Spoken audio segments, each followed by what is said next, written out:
Assalamualaikum warahmatullahi wabarakatuh. Innal hamdalillah nahmaduhu wa nasta'inuhu wa nastaghfiruh wa na'udzu billahi min syururi anfusina wa min sayyiati a'malina. May yahdihillahu fala mudhillalah wa may yudlilhu fala hadiyalah. Asyhadu an la ilaha illallah wahdahu la syarikalah wa asyhadu anna Muhammadan abduhu wa rasuluh. Allahumma salli ala sayyidina Muhammadin abdika wa nabiyyika wa rasulika nabiyyil ummi wa ala alihi wa sahbihi wa sallim taslima biqadri azamati dhatika fi kulli waqti wa hin. Amma ba'du. Yang saya hormati guru kita sama-sama Ustaz Samin dan segenap para ustaz, para sesepuh, Pak RT 01 RW 02 dan segenap jamaah Majlis Ta'lim Miftahul Khair, tamu undangan yang pada malam hari ini bisa hadir yang dimuliakan oleh Allah. Alhamdulillah pada malam hari ini kita bisa berkumpul sama-sama di sini untuk melaksanakan pembukaan pengajian. Yang namanya dibuka berarti dulu pernah ditutup, asal jangan sampai lupa aja bukanya. Tutup, kelamaan ditutup, lama-lama gak dibuka, ya udah habis, selesai. Nah, alhamdulillah Allah berikan kesempatan kepada kita untuk membuka kembali pengajian kita. Pengajian yang tadi oleh MC disebut event. Event, orang sini pada tahu gak event apa? Eventnya, kegiatan-kegiatannya ada banyak di Miftahul Khair ini. Insya Allah nanti sudah mulai berjalan kembali, mulai dari malam Jumat, dan malam-malam biasanya nanti akan dilaksanakan sebagaimana sebelum bulan Ramadan. Jamaah rahimakumullah, dan juga di antara kegiatan-kegiatan yang tadi disebutkan itu ada yang namanya korban, nyolong start. Udah nyolong start ini. Udah boleh ngumpulin korban katanya ke masjid Majlis Miftahul Khair. Tapi kalau di KM masjid ngomong nggak apa ya. Lu duluan loh, orang masjid belum ngumumin, Miftahul Khair udah ngumumin. Saya kasih dalilnya. Jadi kalau kita dalam ibadah haji itu ada yang namanya mikot zamani dan mikot makani. Ada batas waktu, yang namanya batas waktu, dan ada batas tempat di mana kita harus menjatuhkan niat kita atau ihram kita di situ. Yang disebut dengan mikot makani atau batas tempat. Disitulah tempat, disitulah wilayah di mana kita harus pakai pakaian ihram yang putih itu, dan di situ kita harus niat di tempat itu. Namanya mikot makani. Kalau jamaah yang dari Madinah ini biasanya ambil mikot namanya Bir Ali. Kalau jamaah yang dari Indonesia ini ngambil mikot yang namanya Yalamlam. Cuma kadang-kadang sekarang udah mulai Jeddah aja. Mulai dari Jeddah di situ pakai pakaian ihram, itu namanya mikot makani, tempat. Dalam pelaksanaan ibadah itu memang ada awal tempat dan awal waktu di mana kita harus niat. Pelaksanaan ibadah haji awal tempatnya kita harus menjatuhkan niat, itu namanya tempatnya namanya mikot makani, yaitu harus di tempat-tempat tertentu tergantung arah dia berangkatnya. Yang arahnya dari Madinah berarti mikot makaninya atau batas tempat dia niat itu Bir Ali. Yang dari Indonesia ya Lamlam atau Jeddah dan lain sebagainya.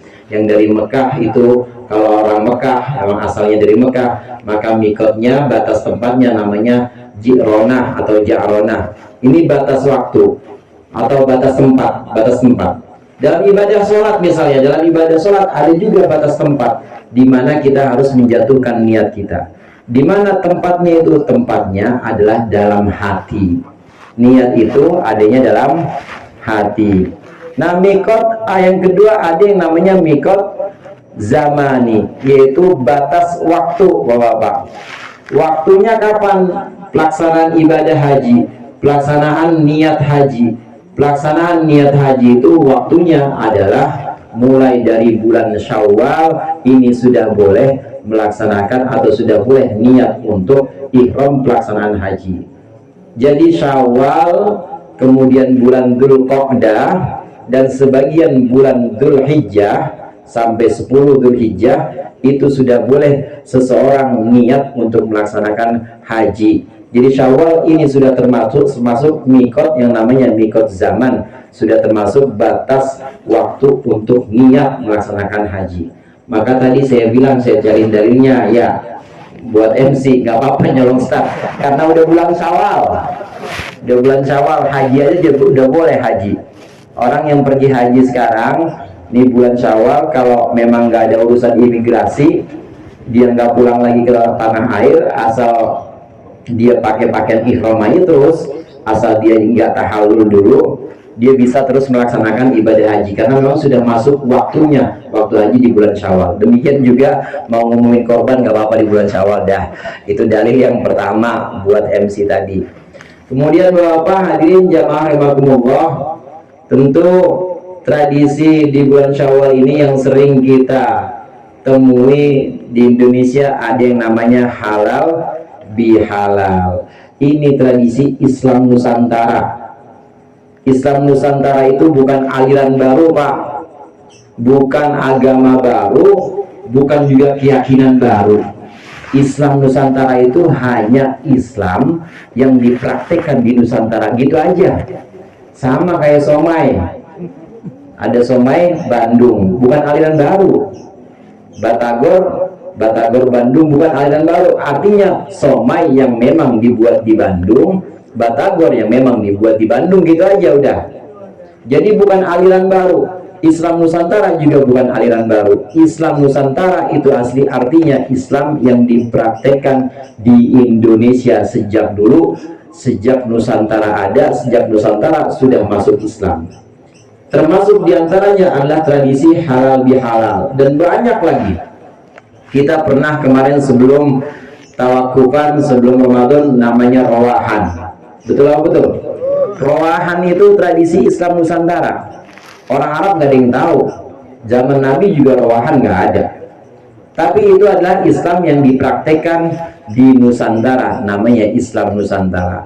Para ulama mengambil sunnah, mengambil dasar-dasar Al-Quran yang memang tidak secara langsung menunjukkan itu, tidak secara langsung menunjukkan tentang ibadah, tapi ada semangatnya, tetap mendukung tradisi atau tetap mendukung amalan-amalan di bulan Rawah.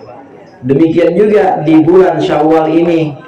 Di bulan Syawal ini salah satu hadis yang disebutkan oleh Rasulullah SAW, bahwasannya Rasulullah bersabda, man kana lahu madlamatun li akhihi min irdihi aw syai'in falyatahallalhu al-yaum, kata Rasulullah. Atau kama qala Rasulullah SAW, barang siapa yang punya kesalahan, barang siapa yang punya kekeliruan kepada saudaranya, baik menyangkut harga diri maupun menyangkut selain harga diri, falyatahallalhu, maka hendaklah dia minta halal. Ini dasar hadisnya, halal bihalal. Falyatahallalhu, maka hendaklah dia meminta halal fi hadzal yaum, pada hari ini. Hadis ini menurut para ulama ini dinyatakan Rasulullah ketika bulan Syawal, yaitu ketika selesai Fathu Makkah. Ketika selesai Rasulullah SAW menaklukkan kota Makkah, maka di situ Rasulullah menyebutkan falyatahallalhu, makalah hendaklah seseorang minta halal kepada saudaranya. Jamaah rahimakumullah, minta halal ini artinya minta maaf. Halal bihalal artinya minta dimaafkan dengan permaafan. Jadi minta dimaafkan, maafnya diterima, dan juga memberikan maaf kepada orang lain. Namanya halal bihalal atau maaf dengan maaf. Bisa kita artikan halal bihalal itu artinya maaf dengan maaf. Kitanya minta maaf dan kitanya juga memaafkan orang. Kitanya minta halal dan juga kita menghalalkan salahnya orang kepada kita. Ini yang namanya halal bihalal, tradisi falyatahallalhu. Asal dasar hadisnya adalah hadis yang disebutkan tadi oleh Rasulullah SAW. Jamaah rahmatullah, ini menjadi tradisi Islam terutama di kalangan Nahdlatul Ulama yang pertama kali memasyarakatkan atau mempopulerkan halal bihalal itu adalah Allah yarham Kiai Haji Wahab Hasbullah. Tahu nggak Kiai Wahab Hasbullah? Tahu nggak, Bang? Tahu nggak Kiai Wahab Hasbullah? Kiai Wahab Hasbullah itu yang ngarang Syubbanul Waton. Jalan Waton, tahu itu?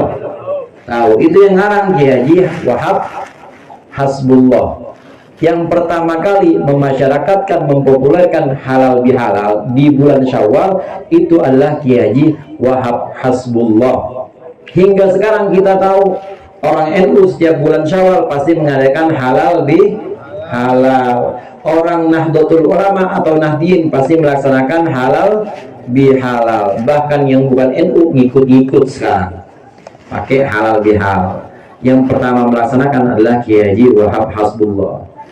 Halal bihalal ini kita minta halal dan juga kita memberikan halal atau memberikan maaf kepada orang lain. Bukan hanya sekedar sampai di situ, tapi juga yang diharapkan di bulan Syawal ini selain halal bihalal kita minta maaf dan kita memberikan maaf, diharapkan tali silaturahim kita makin kuat. Amin. Diharapkan juga persaudaraan kita makin kuat. Amin. Diharapkan juga jamaah pengajian juga makin rapat. Amin. Makin rajin, makin banyak, dan makin benar-benar istiqomah. Ini tradisi halal bihalal yang memang tujuannya adalah untuk mempererat tali silaturahim. Hingga nanti jika tali persaudaraan ini semakin kuat, maka yang ada adalah kemaslahatan dan kebaikan untuk banyak orang. Kalau kita bayangkan nih Pak, orang yang nggak ngaji misalnya, yang ngaji 40, tapi yang nggak ngaji ada 60 misalnya. Yang nggak ngaji tapi demen sama orang yang ngaji. Yang 60 ini meskipun nggak ngaji tapi demen banget kalau di majelis ini ada zikir, di majelis ini anak-anaknya dititipin tuh demen banget. Nah kira-kira 60 orang ini bakal ngasih sokongan atau bantuan gak di majelis? Ngasih bantuan. Ini lantaran orang itu meskipun dia tidak ngaji adalah orang yang suka dan mencintai orang-orang yang ngaji. Ini adalah akibat, adalah sebab dari halal bihalal, sebab dari eratnya tali silaturahim. Biarin aja halal bihalal cuma segini aja orang yang datang, tapi yang penting selebihnya di luar acara ini memang tali silaturahim itu benar-benar terjaga. Yang diharapkan dari halal bihalal adalah terjalinnya tali persaudaraan kita yang semakin kuat. Ini yang pertama yang ingin saya sampaikan yaitu terkait dengan halal bihalal. Kemudian jamaah rahimakumullah, memang di bulan Syawal ini sebagaimana saya katakan tadi, ini adalah miqat atau batas untuk ibadah yang namanya ibadah haji. Kalau umroh Pak, umroh kapan aja bisa. Selama 12 bulan Bapak mau niat umroh asal duitnya aja ada. Ya, sekarang berapa? 35 ya? asal duitnya ada, insya Allah kapan aja yang namanya umroh boleh. Tapi kalau haji nggak boleh. Haji itu hanya boleh diniatkan, hanya boleh dilaksanakan di 3 bulan, yaitu bulan Syawal, bulan Dzulqa'dah, dan bulan Dzulhijjah. Nggak ada orang haji berangkatnya kapan bang? Berangkatnya bulan Suro aja lah, biar sepian, biar ada sepi di soronya. Nggak bisa. Saya berangkatnya ntar aja bulan Mulut, Rabiul Awal. Kenapa? Biar ada sepi di soronya. Nggak bisa. Tetap yang namanya haji itu tetap di 3 bulan ini, yaitu Syawal, Dzulqa'dah dan Dzulhijjah. Oleh karenanya tidak heran kalau di bulan-bulan ini jamaah demikian numpuk di sana, demikian banyak, demikian benar-benar berjubel di sana, sehingga harus terjadi yang namanya daftar antrian. Ada yang udah daftar dari 2015 sampai sekarang belum berangkat ya. Ada yang dari 2010 aja sampai sekarang belum berangkat. Ada karena potong COVID kemarin. Karena memang di sana ada yang namanya daftar antrian. Haji itu cuma di 3 bulan itu. Andai bisa dilakukan di bulan-bulan lain, maka mungkin tidak akan sepenuh itu dan tidak akan ada kuota yang sedemikian banyak. Tapi karena hanya 3 bulan itu yang disyariatkan oleh Allah, maka terjadi yang sebagaimana kita ketahui, yaitu daftar antrian. Allah sebutkan dalam Al-Quran, Al-Hajju Ashhurum Ma'lumat. Haji itu ada di bulan-bulan tertentu. Para ulama berdasarkan hadis jika menyebutkan yang dimaksud bulan-bulan tertentu di sini, dijelaskan oleh Rasulullah adalah bulan 3 itu, Syawal, Dzulqa'dah dan sebagian dari Dzulhijjah. Tidak ada pelaksanaan haji di selain 3 bulan itu. Jamaah rahimakumullah, apa bedanya haji dengan umroh? Kalau umroh, pertama perbedaannya tadi, umroh bisa kita laksanakan kapan aja. Di bulan Syawal boleh kita umroh? Boleh. Di bulan Dzulqa'dah boleh nggak kita umroh? Boleh. Asal kalau kita umroh di bulan Syawal, di bulan Dzulqa'dah, tapi kita belum haji, namanya itu kita haji tamattu. Umroh duluan, baru haji, namanya tamattu. Nah, kalau kita haji dulu, kemudian selesai haji, baru kita umroh, namanya haji ifrad. Nah, yang seperti itu, haji ifrad dan tamattu ini ada dalam hukum-hukum haji. Semua umroh bisa dilakukan di bulan apapun, tapi kalau haji tidak. Itu perbedaan yang pertama. Kemudian perbedaan yang kedua, umroh itu sabda Rasulullah SAW, al-umratu ilal umrati kafaratul lima bainahuma wal hajjul mabrur laisa lahu jazaa'un illal jannah. Umroh ke umroh, dari satu umroh ke umroh yang lain, maka itu bisa menjadi penghapus dosa di antara keduanya. Kafaratul lima bainahuma. Yang udah pernah umroh tahun 2010 kemarin, kemudian 2018 umroh lagi, maka dosa dari 2010 ke 2018 insya Allah diampuni dengan umroh itu. Ini yang namanya kafaratul lima bainahuma. Enak apa? Enak kan? Dosa antara umroh ke umroh itu bisa dihapus. Tapi ya itu 35 juta ya sekarang. 35 juta. Jaminannya adalah kafarah atau penghapus dosa. Bedanya kalau haji bagaimana? Wal hajjul mabrur laisa lahu jazaa'un illal jannah. Haji mabrur bukan hanya sekedar kafarah. Haji mabrur bukan hanya sekedar penghapus dosa, tapi orang yang sudah haji dan hajinya mabrur, dia sudah pegang tiket surga udah dia pegang. Bukan cuma sekedar diampuni dosanya, masih ada kemungkinan nanti dia dosa lagi, karena yang diampuni hanya dosa di antara kedua umroh. Nanti kalau dosa lagi ya bisa dicatat lagi sama Allah. Tapi kalau haji mabrur itu sudah lebih dari sekedar penghapus dosa, tapi balasannya adalah surga. Udah ada tiket jaminan masuk surga. Ini perbedaan antara haji dengan umroh. Dua-duanya ini, yang namanya umroh dan haji ini, dilaksanakan biasanya paling utama dan afdol untuk umroh di bulan-bulan Syawal. Memang Rasulullah umroh di bulan Syawal itu afdolnya. Kemudian haji di bulan-bulan tertentu, Syawal, Dzulqa'dah dan Dzulhijjah. Ada 3 bulan tertentu ini yang memang Allah wajibkan atau Allah tempatkan haji hanya di 3 bulan, yaitu 3 bulan Syawal, Dzulqa'dah dan Dzulhijjah. Hadirin jamaah rahimakumullah, lalu gimana kalau kita umroh belum, nabung haji boro-boro, BPJS saja kalau pernah bayar, mau buat bikin celengan juga belum, baru seminggu dibongkar lagi sama bapaknya. Yang nyelengin biasanya ibunya, yang rajinnya, yang bongkar bapaknya. Kemarin sisa uang anak-anak banyak itu lebaran buat nabung, belum habis bulan Syawal diambil lagi. Gimana kalau kita kira-kira kita tidak bisa belum bisa untuk umroh, belum bisa untuk haji, maka ada kafarah untuk kita dalam amalan-amalan sehari-hari kita. As-salatu ila salati kafaratul lima bainahuma. Salat kepada salat itu juga menjadi kafaratul lima bainahuma. Bapak-bapak hadirin jamaah rahimakumullah, ibu-ibu nggak ada nih ya? Ada. Di kamar. Dengerin di kamar, iya bagus.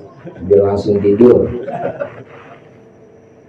Salat ke salat, antara salat zuhur kita ketemu salat asar, maka ini juga bisa menjadi kafarah lima bainahuma, menjadi penghapus antara keduanya. Habis zuhur, kita selesai zuhur, nah kemudian antara zuhur dan asar kebetulan ada dosa yang kita lakukan, kita maksiat pada Allah, kita lihat namanya buka-buka HP, ada aja yang kita lihat. Nah di sini ada dosa, maka antara zuhur ke asar kita ketemu asar lagi, asar itu bisa menjadi kafarah lima bainahuma, bisa menjadi penghapus dosa antara keduanya. Demikian juga Ramadan ila Ramadan, bulan Ramadan ketemu bulan Ramadan, ini juga bisa menjadi penghapus antara keduanya. Artinya saudara, jangan putus asa, jangan terus merasa kita tidak punya harapan. Nah, gua mana bisa umroh, mana bisa haji. Tenang, masih banyak rahmat Allah, masih banyak ampunan-ampunan Allah yang Allah turunkan lewat amalan-amalan kita. Contohnya tadi lewat sholat, lewat puasa Ramadan ke Ramadan, bahkan wudhu yang kita lakukan dengan sempurna, ini juga bisa menghapuskan dosa-dosa kita. Amin ya Pak? Amin aja, nungguin kopi. Yang amin cuma yang nungguin kopi di dalam tuh, yang di sini nggak ada kopi, nggak amin. Semua amalan-amalan baik itu bisa menjadi penghapus atas amal-amal buruk, atas perbuatan-perbuatan buruk. Innal hasanati yudhibnas sayyiat, kata Allah, sesungguhnya perbuatan-perbuatan baik yudhibnas sayyiat itu bisa menghapuskan perbuatan-perbuatan buruk. Jangan kita putus asa, jangan kita ragu pada rahmat Allah. Nyapuin jalan misalnya Pak, Bu, jalan dirapihin, ini termasuk perbuatan baik, termasuk perbuatan yang memang orang-orang itu maslahatnya, manfaatnya bisa dinikmati oleh orang banyak. Lakuin aja, maka itu bisa menghapuskan perbuatan-perbuatan atau dosa-dosa kita. Semua perbuatan baik ini bisa menghapuskan dosa-dosa kita. Putus asa kepada rahmat Allah itu adalah ciri orang-orang yang kufur. Maka kita tidak boleh suudzon, kita tidak boleh buruk sangka, kita tidak boleh memandang bahwa Allah tidak akan mengampuni kita. Jangan. Kita harus benar-benar optimis, benar-benar penuh harap bahwa Allah ampunannya, Allah maghfirahnya itu sangat luas, sangat lapang dibanding dosa-dosa hamba-hambanya. Ya nafsu la taqnati min zallatin adumat, innal kaba'ira fil ghufrani kallamami. Ya nafsu la taqnati, wahai diri, ya nafsu la taqnati, wahai diri, janganlah engkau berputus asa. Min zallatin adumat, dari kesalahan yang sedemikian besar, jangan putus asa. Innal kaba'ira fil ghufrani kallamami, sesungguhnya dosa-dosa besar itu di lautan pengampunan Allah itu seperti buih yang sifatnya itu sangat ringan. Jangan putus asa kita kepada pengampunan Allah. Hadirin jamaah rahimakumullah, umroh, haji, ibadah-ibadah yang sering kita lakukan, sholat, puasa, ini orang sholat semua nih ya? Iya, puasa semua ya? Sedekah semua? Itu kan yang gampang semua itu. Bisa jadi kafarah, bisa jadi penghapus dari dosa-dosa kita yang pernah kita lakukan sebelum perbuatan baik itu. Ini yang kedua tentang haji dan umroh, dan juga amalan-amalan lain yang bisa menghapuskan dosa kita. Kemudian yang ketiga, Bapak hadirin yang ingin saya sampaikan, sudah kita mulai pembukaan pengajian pada malam hari ini. Artinya sudah diniatkan dari dalam hati kita, dari lubuk yang paling dalam, bahwa kita akan terus istiqomah mengaji. Amin. Bahwa kita akan benar-benar melakukan kegiatan-kegiatan tiap malam Jumat ke sini. Amin. Udah janji nih ya. Kasih sanksi Ustaz Amin kalau nggak datang malam Jumat. Kasih denda. Artinya sudah kita pasang niat yang kuat supaya kita bisa ngaji. Ada beberapa keutamaan orang yang ngaji. Yang pertama, orang yang ngaji itu dia sudah Allah berikan sifat Allah, sudah Allah libatkan sifat Allah yang maha mulia. Yang namanya ngaji itu bergelut dengan ilmu atau bergelut dengan kebodohan, Pak? Bergelut dengan ilmu. Yang punya sifat maha ilmu atau al-alim itu adalah Allah. Berarti orang yang ngaji, alim atau muta'alim, orang yang ngajar maupun orang yang belajar, ini sedang bergelut dengan sifat ilmunya Allah. Orang yang datang setiap malam Jumat ke sini, kemudian malam Senin di majelis taklim lain, malam Selasa di majelis taklim yang lain, itu semuanya ilmu. Dan ilmu itu adalah sifat Allah. Allah punya sifat yang namanya sifat al-alim. Maka itu Allah sedang tempelin itu sifatnya kepada orang-orang yang ngaji, baik yang ngajar maupun yang belajar. Keutamaan yang pertama itu. Jadi jangan kita terus ngerasa minder, gue ngaji gini-gini aja bang, ngaji kagak lunas-lunas angsuran gua. Ya emang ngaji mah gak bakal bikin lunas. Tetap, tapi di situ tetap Allah berikan sifat alim, sifat ilmunya Allah kepada orang-orang yang ngaji. Keutamaan yang pertama itu. Kemudian keutamaan yang kedua, orang yang ngaji, orang yang belajar, itu Allah buat dia layak. Allah bikin orang ini layak menyandang sifat orang yang demen ngaji. Sekarang saya tanya begini misalnya, Pak, Bang, saya tanya, kalau ada orang yang demenannya mancing misalnya, itu kira-kira disebut ahli pancing apa ahli tafsir? Ahli pancing. Nah, kalau kita tiap malam Jumat misalnya datang ke sini, malam Selasa ada di majelis taklim lain, malam Rabu ada di majelis taklim yang lain, kita itu disebut ahli ngaji atau demen ngaji atau demen dangdut sebutan kita. Demen ngaji apa demen dangdut? Muhammad? Dua-duanya. Malam Senin dia ngaji, malam Selasa dia ngaji lagi, sampai terus putar seminggu ngaji terus.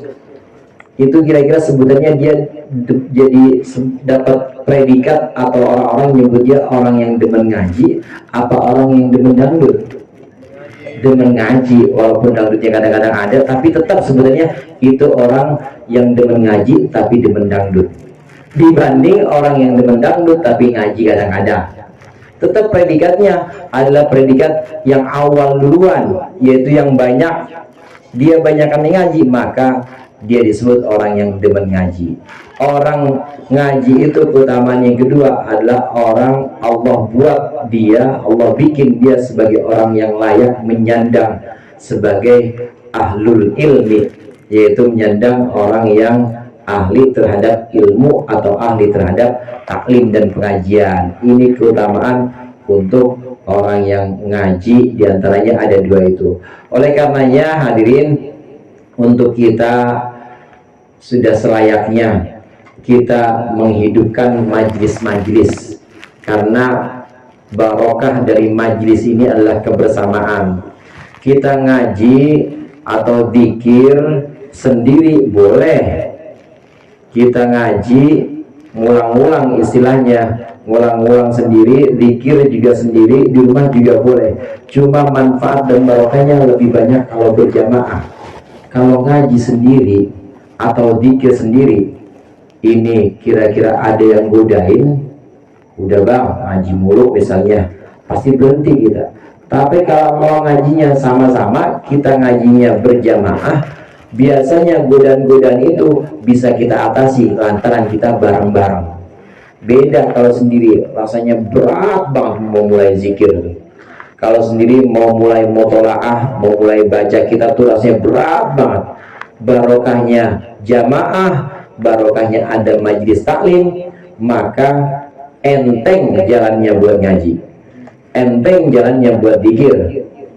Majlis-majlis seperti majlis Miftahul Khair ini, majlis taklim maupun majlis dzikir ini punya barokah dan manfaat tadi, antara lain untuk meringankan langkah kita. Yang tadinya berangkat sendiri dzikiran itu malas kalau di rumah, yang tadinya ngaji kalau sendiri malas, maka kalau rame-rame itu kelihatan ringan. Dan lagi pula saudara, kalau dalam jamaah itu ada orang yang kira-kira niatnya kurang baik, maka oleh Allah tetap Allah angkat, karena terangkat oleh niat baik orang yang selebihnya. Ini ada nih 40 orang. Iya, kalau kurang lebih pas dah udah. Itu jawab diplomatis itu, kurang lebih iya. 40 orang.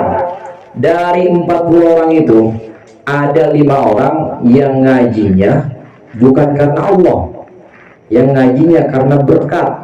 Biasanya kambing nih kalau sesamin mah berkat aja, yang biasanya kalau di sini mah banyakan nih yang bisa dibawa. Ada 5 orang yang niatnya seperti itu.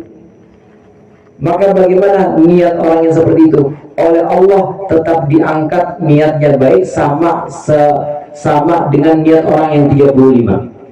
Jadi yang 35 niatnya lillahi ta'ala, insya Allah yang 5 ini ngikut juga.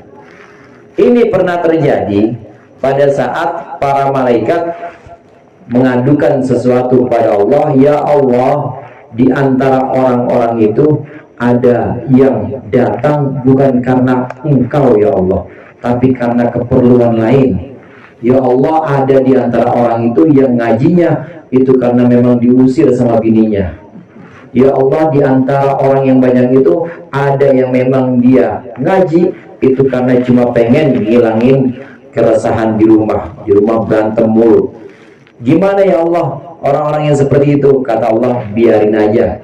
Humul qaumu la yashqa jalisuhum, kata Allah. Biarkan saja. Mereka itu orang-orang yang bukan karena aku, kata Allah, itu duduk bersama orang-orang, duduk bersama jamaah, duduk bersama majlis, di mana teman yang sama-sama duduk dengan dia tidak akan celaka. Jadi kita bareng-bareng di sini, manfaat barokahnya majlis. Maka kalau ada yang kira-kira niatnya kurang baik, kurang utama, ini semua akan terangkat barokah dari niat orang yang banyak, yaitu niat lillahi ta'ala. Ini manfaat dan barokah dari majlis. Mudah-mudahan kita bisa terus istiqomah, kita bisa menghidupkan majlis-majlis taklim dan majlis zikir, sehingga kita layak dan kita pantas untuk Allah golongkan sebagai orang-orang yang senang dan cinta kepada ilmu dan cinta kepada zikir. Demikian dari saya, lebih kurangnya saya mohon maaf. Terakhir saya ucapkan minal aidin wal faizin. Saya yakin banyak yang belum ketemu saya, karena yang datang ke rumah saya cuma berapa orang kemarin? 5. Ya, jadi yang lain belum. Ya, saya minta halalnya dan juga saya sudah halalkan apa yang pernah tertoreh di antara kita. Mudah-mudahan Allah menjadikan kita orang-orang yang kembali fitrah, dan Allah jadikan kita orang-orang yang kembali kepada kesucian. Wallahul muwaffiq ila aqwamit thoriq. Wassalamualaikum warahmatullahi wabarakatuh.